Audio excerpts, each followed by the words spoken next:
Hi, friends. This is Wendy Harrop, and welcome to the Say Yes to Yourself podcast. On the Say Yes to Yourself podcast, you'll hear stories from women just like us who are adding the practice of saying yes in their daily lives in big and small ways, and as a result, are experiencing the truth that everybody wins when you say yes to yourself. Saying yes to yourself is a graceful unfolding, an intentional becoming of the very best version of you. It is my hope that in these conversations, we are able to find our truth and be inspired and empowered to live our very best lives. I'm so excited to go on this journey with you, and I look forward to finding a bit of our own story in each other's.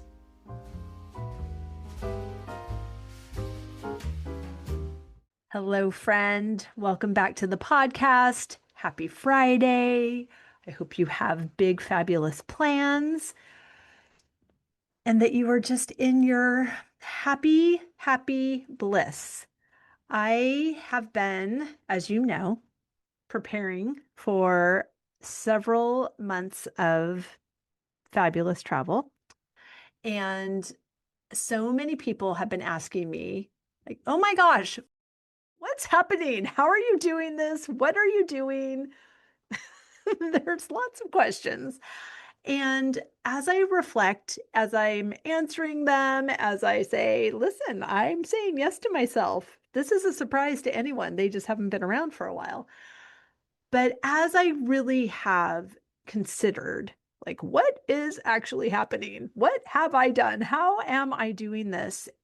I continue to come back to three things that I did that were key in my personal reinvention. So if you've been listening to this podcast for a while, you have heard me talk about them. If you listened to my reinvention masterclass that I did a couple of years ago, you know these things. But if you're new and you don't know, I'm going to tell you. First of all, I invested in myself. I have coaches, I'm in programs, I am a lifelong learner, I cannot get enough, and I know that there is no transformation without transaction. So I am saying yes to myself in those ways. The next thing I did was I implemented a morning practice. That alone was a total game changer. And because that practice has completely revolutionized my life in the past 5 or 6 years, I get a lot of questions about it. And so I have joined up with my friend, Christine Santos, to bring to you a fabulous masterclass with some work that she's been doing on the same topic. It is called Harness Your Morning. We will spend 2 hours together. It's Wednesday, March 4th at 5:30 p.m. Eastern. And we are going to go through all the elements, all the brain science, all the anecdotal evidence of why a morning practice can completely revolutionize your life as well. And I invite you to join us for that. It's $49. You'll get workbooks, all the things. It's going to change your life. Change your life for $49. Hey, where do I click? Well, let me tell you. That link is down in the show notes, but I will also tell you the end of my list. So I invested in myself. I implemented a morning routine, and I intentionally curated the community I desire. And a part of that community is you. So thank you. Thank you, beautiful listener. Thank you for being here. Thank you for being a part of this Say Yes Sisterhood. I so treasure and appreciate you, and I love that we are doing this together. And I hope that I will see you on March 4th at 5:30 p.m. for the Harness Your Morning Masterclass with my friend, Christine Santos. Okay, on to today's guest. Today we have Kate Lowry. She is a CEO coach, a venture capitalist, and an author based in the Silicon Valley. She is an expert in fear-based leaders. She developed her methodology growing up in a personal hierarchical family, then refined her approach in the elite worlds of startups, private equity, management consulting, and big tech at McKinsey, Meta, and Inside Partners. Not really a bio that you want, but she is turning her trauma into triumph. And she is the author of the book Unbreakable: How to Thrive Under Fear-Based Leaders. And she is sharing her story, her insights, and the practices that she is offering to her clients that worked for her to have impact in these far less than desirable situations. She is a wonderful human. I'm so honored that she is sharing her story with us, and I am eager to share this conversation with Kate Lowry. Kate, I am so thrilled to have this conversation with you. Thank you for being here. Oh, thank you for having me, Wendy. We were chatting before we hit record of how we've flip-flopped in the country, you going to school in Massachusetts and now being in the Bay Area in California, and that's where I was from. So I love that we already have these geographical aspects and points in common, and I'm really eager to hear how you are saying yes to yourself in this season. Oh, yeah, certainly. Well, I think that, for me, every year in the last 10 years, I've moved a little bit closer to living my values every day and doing work that's meaningful to me. And so I got to the point now where almost all of the work that I'm doing, whether that's writing books or coaching mission-driven and underrepresented founders or doing advocacy work in disability rights and complex chronic illness, is something that I think really helps the world. It's something that brings me energy. And I think that it often takes time to build up the street cred to do the things you want to do in life. But Right? once you get there, you can really choose to focus on things that matter. And when you're Yes, working on things that matter, it's not even really work, right? exactly. It's amazing that you are doing this level of service to these groups of people that are underrepresented, that are marginalized, and yet you said that it brings you energy. Can you say more about that, please? Yeah, definitely. Because I could see how it could be draining and frustrating. It could be, but the founders that I work with are often deeply wonderful people who are in a little bit over their heads, who need some help having objective, safe spaces where they can not know things, have thought partnership, have someone without a vested interest be there to support them. And I find that by kind of giving them a safe container to trust and grow and learn, it's what helps them be able to do that for others. And so to know that the effects amplify helps a lot. And then, as someone who myself has a lot of different disabilities and has dealt with a lot of really challenging work environments, I think that knowing that I can take skills that I learned in adverse places and turn them into something that helps other people deal better in adverse situations, makes all the hardship kind of feel worth it. Oh, that's such a beautiful answer. Thank you. And even as you were describing what you do for these founders, I thought, oh, that sounds like me. I want to be in that group. There is something so powerful about holding space for people that just gives them the boost that they need to get to that next solution or open up that next idea because you are, as you said, you're vested in them professionally, but not so closely vested that they feel like they can't be vulnerable or authentic with you. And it's sometimes in just that feeling of safety that unlocks the next solution or the next idea that bolsters them. That's really Yeah, powerful work.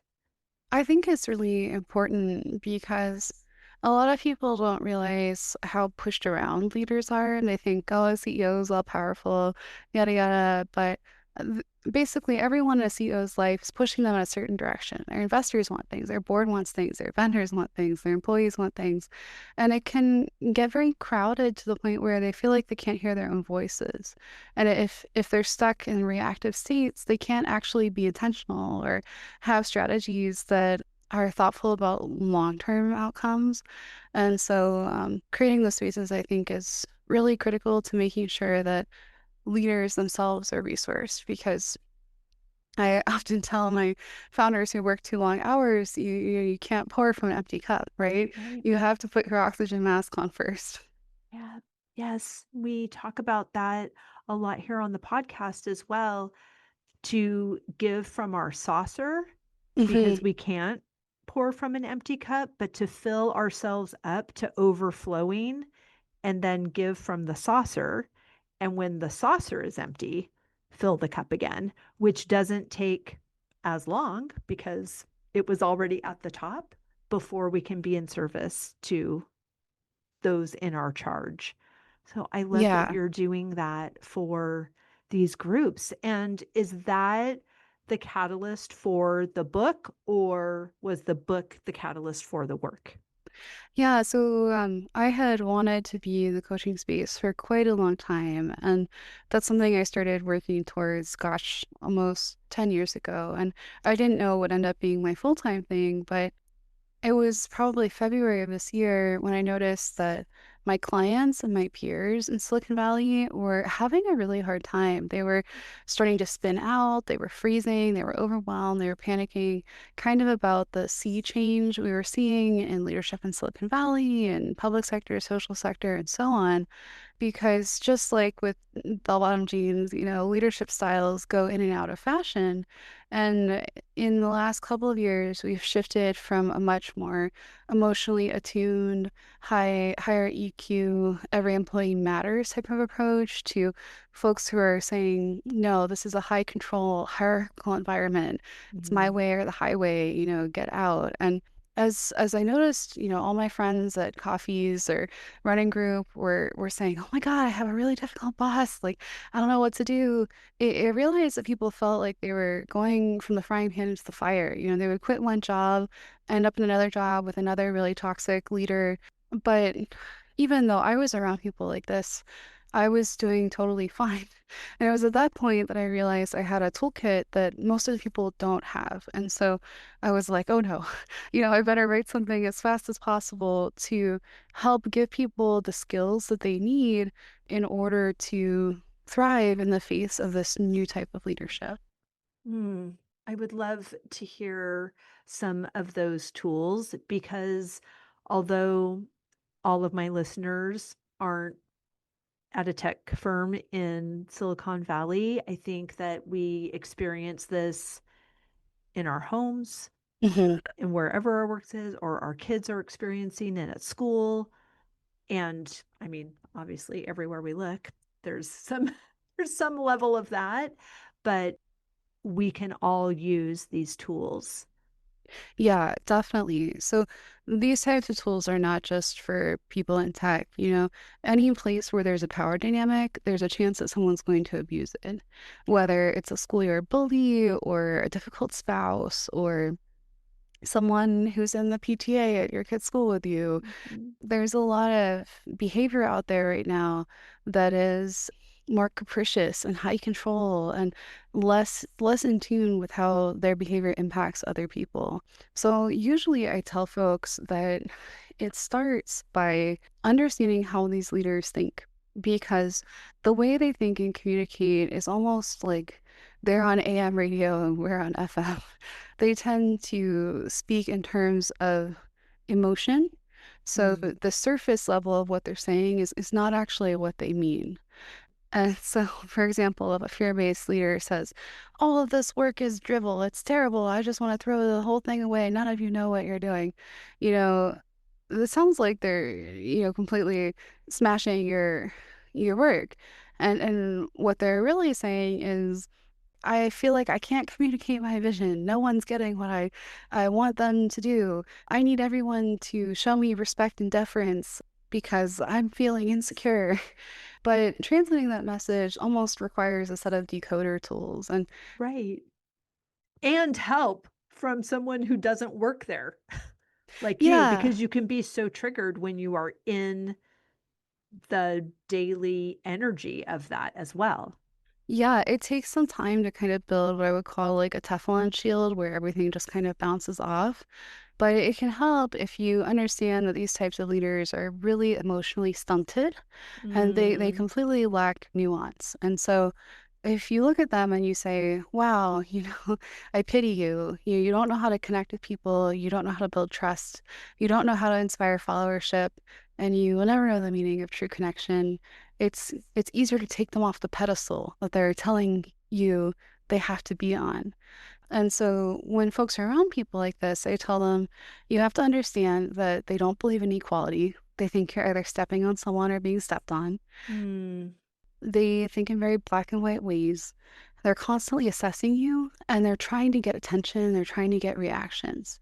And so when you think about the levers that you have, you can upwardly manage them by titrating the amount of attention you give them up and down, Mhm. by moving your availability up and down, by being very mindful of what amounts of information that you share because they'll weaponize information you share against you. And so once you understand how they think, they become a lot more predictable. And when something's predictable, it's less scary. Oh my gosh. First of all, you have such beautiful, calming presence that it makes me feel like I can take everything that you just said and apply it to my situation so perfectly. I didn't have anybody in mind because I think, oh, I have this fabulous life that I've created and I'm an entrepreneur and I don't work for anyone and I'm recently divorced. So I got no one in the house that is trying to pop my bubble. But I have in the past had some undesirable, uncomfortable situations with a neighbor. And someone on the outside would ask, well, why is he so mad at you? Like, why does he hate you? And when you're asked a question like that, I immediately go through the Rolodex. I'm old. Sorry, you probably don't even know what a Rolodex is, but I go through all of my memories of what could I have done that would have equaled this level of response, or where was I unclear that would have ushered in this misunderstanding? And all of it would have been, what did I do wrong and how was that misunderstood? And I think that's conditioning that makes me think that the problem was me and that I need to be more clear so that they can obviously like me because, hi, I'm Wendy Harrop. I'm fun. So, what this process has done is you have reminded me that this is their experience, that it is all the tools that they're bringing to the exchange. I don't have to figure out, and I don't have to see where necessarily my role is in it because it's all a reflection of what's happening in them. And when I have that level of understanding and I've held space for him in the pause, I do have compassion. Yeah, it can be very hard because a lot of folks come out with a level of aggression that is not common with emotionally attuned people. That is a very accurate assessment of my experience.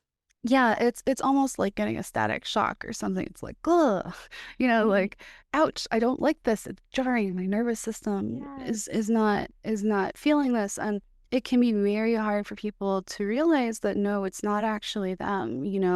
these types of people are they themselves very motivated by fear.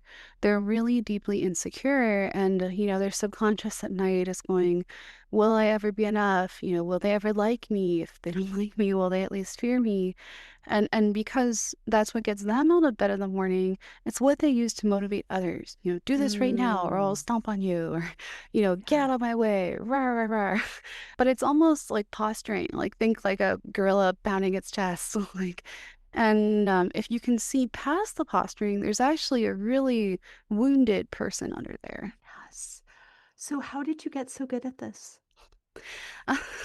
Well, I've spent the majority of my life around people like this. And while I wouldn't recommend that to anyone, both of my parents were fear-based people. And I grew up in a very authoritarian, top-down, rigid, kind of cruelty-based household. Mm, And I learned pretty young that if I wanted to protect the things that mattered to me, seeing friends, getting to school, getting medical care, I had to learn both de-escalation tactics and how to kind of predict and then run circles around people who are deeply capricious and really top down. And so I kind of said, okay, well, all this is really important. I'm going to essentially try and try and try and try every day until I figure out what works. And so I kind of had a playbook for how to manage difficult people like this. But then I was like, okay, I'm out in college, so I'm free from this. I'm out in the business world, I'm free from this now.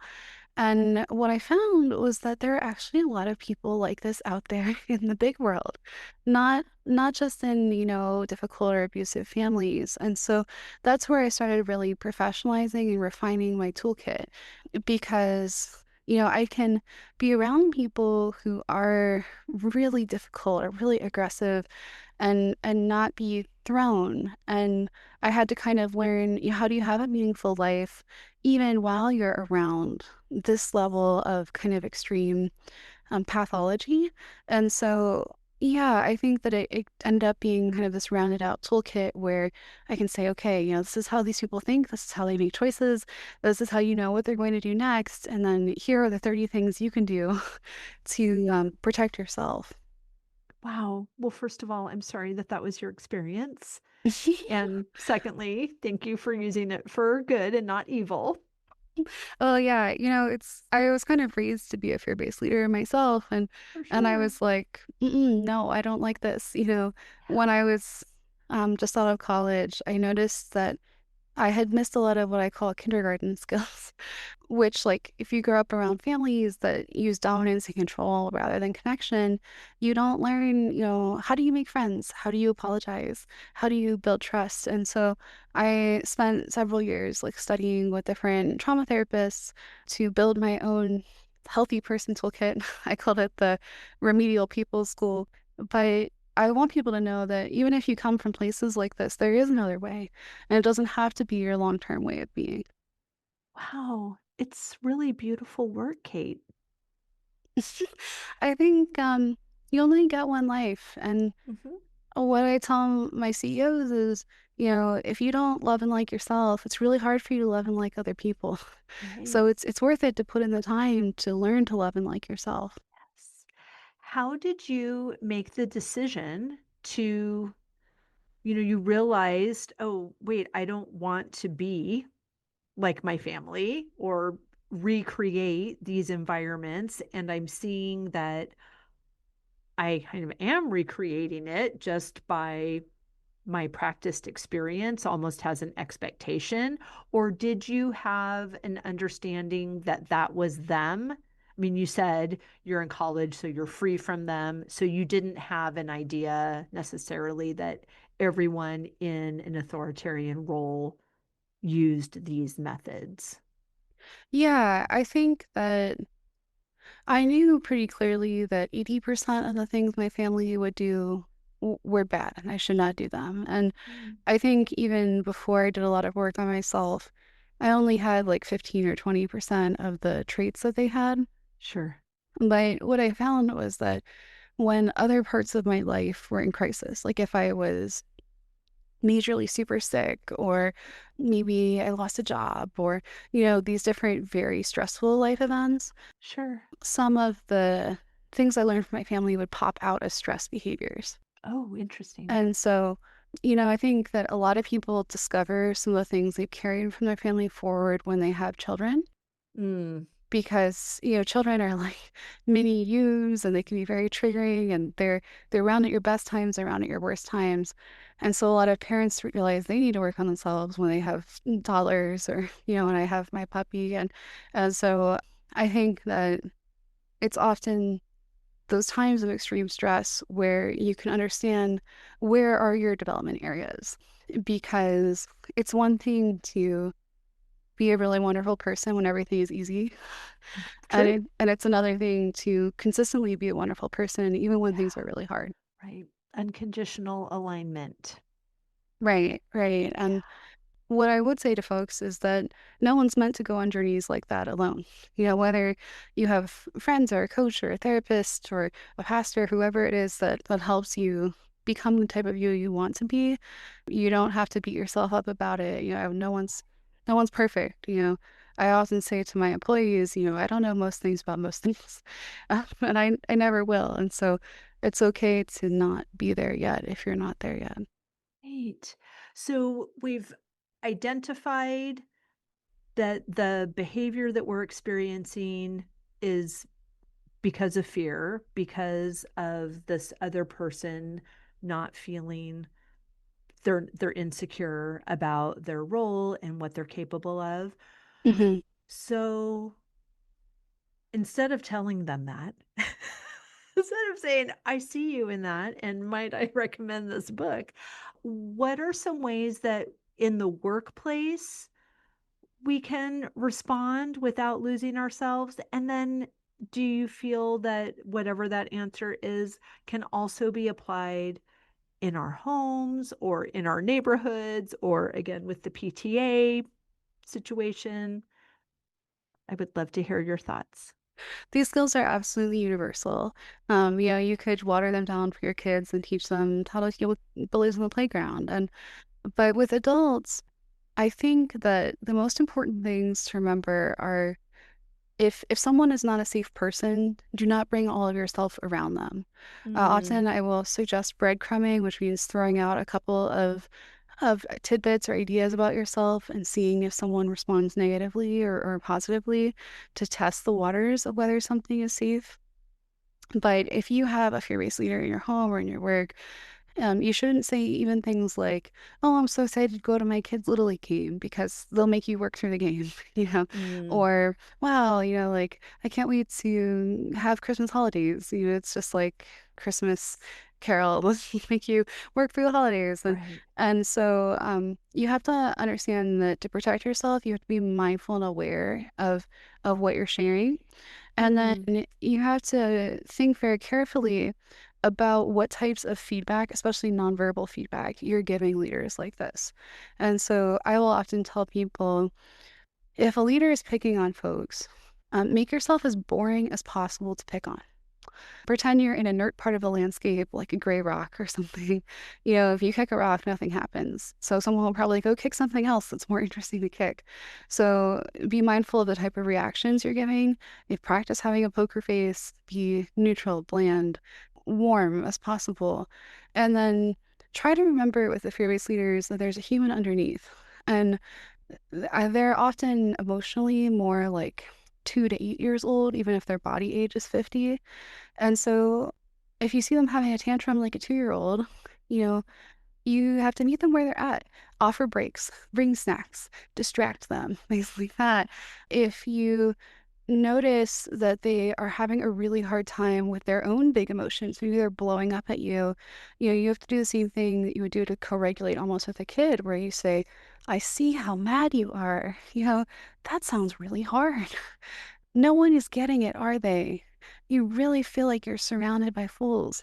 yikes, I can get why that would be so difficult. And oftentimes these very big, blustery players will relax as soon as someone is able to acknowledge and join them in their emotion. And so my book is full of kind of different types of tips like that, but it really is something that's easily learnable because they don't have more than 20 different things they try. If you learn the different things they're going to try, you can learn to kind of dodge, meet them where they are. And do they, in your experience, respond like, do they know what you're doing when you're speaking to them like because obviously I'm a mom, I know what it's like, and I know, and if I spoke like that to my neighbor, like, would he realize what I'm doing and become more angry, or are they just so in it that they don't know that that's a tactic that we are ninjas at if we're moms?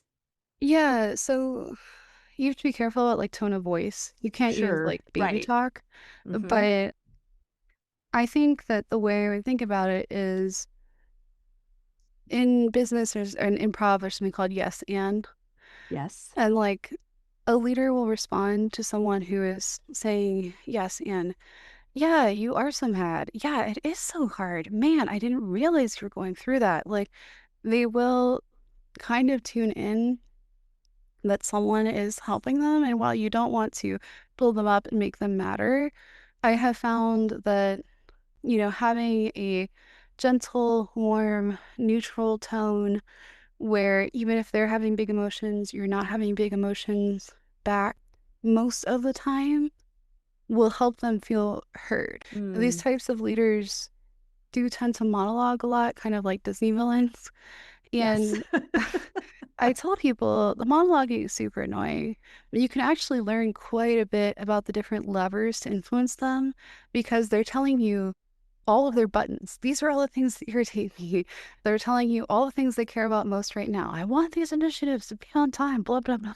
And so it's actually really informative because if they tell you everything that they care about, that means that you can then put everything you're doing in the terms of what they care about. And if you seem really useful to them, if you're helping make them look good, you are more likely to be seen as an ally and less as a target. Wow. Okay. So this is so fascinating.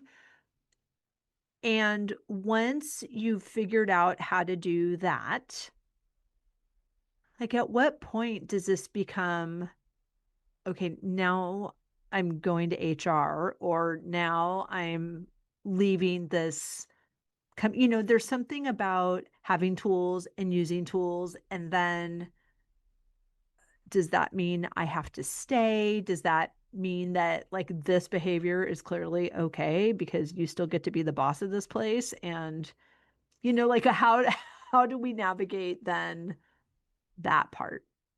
Their behavior is never okay. And if you can leave, you always should. Yeah. I was trained in Aikido as a martial art, partially to protect myself from my parents. And with My Aikido, gosh, I'm hugging you. You're a total badass, and I'm sorry that happened. in Aikido, what they teach you is if someone tries to attack you, the best solution is to run away. If you can get away, don't fight someone, right? Right. And it's the same thing with the tactics in my book. If you can find a job where people aren't super toxic, go there, do that. You Totally. if you have the resources to leave an abusive marriage, if you have the ability or the financial wherewithal that you can, reduce time you're spending with toxic family, by all means, like do that first. My book is only for people who cannot leave or who have some contact with folks like this, but maybe it's not all the time. Right. And I would have much rather have written a book about how to be a strengths-based leader. But, when I started my career, about 3 in 10 of leaders I encountered were like this. And now that this style is in vogue, about 7 in 10 are. And it's when people are going into different workplaces and they are all different flavors of awful, where it's Hmm. like, ooh, okay, the market has changed. That means that you have to learn how to protect yourself because the environments themselves are just increasingly hostile. Hmm. I'm sorry to hear that too. Yeah, it's really unfortunate. And there are certainly good bastions of places where people can go. Certainly, we're seeing Gen Z or millennials starting a lot of their own businesses For so that sure. they're their own bosses. But there are a lot of people who need a steady paycheck or need health insurance or they don't have the same freedoms to say, "Mm-mm, no, I'm getting out of here." And so it's in those cases where you can say, all right, how do I have a really good life anyway? Yeah. Wow. Well, thank you for writing this book and living the experience that gave you all of those tools. Yeah, I think sometimes going through adversity uh, gives you ways to create meaning. Totally. If I can learn from all the things that have happened to me in my life and help other people learn to deal with hard things, then I don't mind so much. Yeah. Yes. Well, I appreciate that. I feel the same way about everything that has happened to me. And Mhm. that's why I love to share these stories on the podcast because there is something about hearing somebody else have an experience and finding a way that helped them thrive in the midst of that, that gives us all hope. Yeah, certainly. I think a lot about Viktor Frankl, who wrote, Man's Search for Meaning, a Holocaust survivor, saying, life is meaningful, and out of darkness there can come light. And Right. when I think about my writing, I think often about trying to hold a light on a path for others. They can choose to walk it, they maybe not, but I will hold the light so they can see where they're going if they want to go there. It's so beautiful. Now, the in closing, I would love to hear some of the people that you're working with, these organizations, these founders. Like, are there some things that you're really excited about that are happening that people are creating for themselves? Oh, definitely. I love working with mission-driven and underrepresented founders because the mission-driven folks are creating products that the world really, really needs. And to know that I'm working on products that are need to have, not nice to have, whether that's helping people create new products for patients in certain healthcare spaces or people working in cybersecurity trying to protect, folks from bad actors or people who run communities that help folks feel less alone, get the support that they need. All of that is really cool. And then the underrepresented founders I love working with because oftentimes they see problems the rest of the world doesn't see because their vantage point is different. They see different pain points and they kind of know what the world needs, especially underserved populations need, but they often need help getting a foot in the door, right? Mm. And so, when I work with them, and it's oftentimes I'm helping them fundraise or pitch, I'm helping connect them to investors who have hearts or Mm. lawyers who will look out for their best interests and different vendors who will be able to support them. Maybe they didn't know that type of vendor even existed. And so Right. I kind of think of myself as downside risk insurance plus like a teacher and Matchmaker. guide. Yeah, I help make sure that they don't make a lot of the most common startup errors while also helping them grow. That's exciting, life-giving work. It is. And, being a solopreneur, there's obviously ups and downs, but I wouldn't trade it, right? Because being able to be really objective and being able to follow my own values in the work I do is really helpful. It's so beautiful. And you have lived similar experiences and you have created tools. So you have a knowledge base and an understanding base to be in service to them, but you're also, like you said before, objective. You're removed from the cloudiness of their experience so you can see clearly what solutions are available to them and then give them the support to take steps toward those things. Yeah, definitely. Because at the end of the day, like life is a journey. We're not meant to walk it alone. For sure. It's much more fun with a friend. I agree. Well, I have loved this conversation, Kate. Thank you so much. Please tell everyone where they can find and follow you and how they can get the book. Definitely. So my book is available wherever books are sold on Amazon, Barnes& and Noble.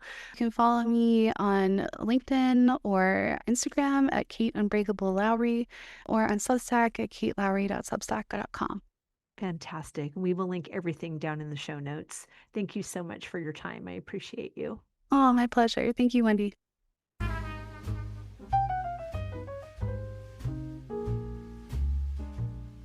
I hope you enjoyed that conversation as much as I did. As always, any links or notes mentioned can be found at phineaswrighthouse.com in the podcast section of our site or in the show notes below. And if you haven't connected with me personally, come find me on Instagram at Phineas Wrighthouse and let me know you listened to this episode. I'd love to get to know you. Thank you for sharing this time with me. I know your days are full, and I'm really grateful that you chose to spend some of your precious time right here. Be sure to subscribe to the podcast so you don't miss any of these delightful conversations. I'll see you next week.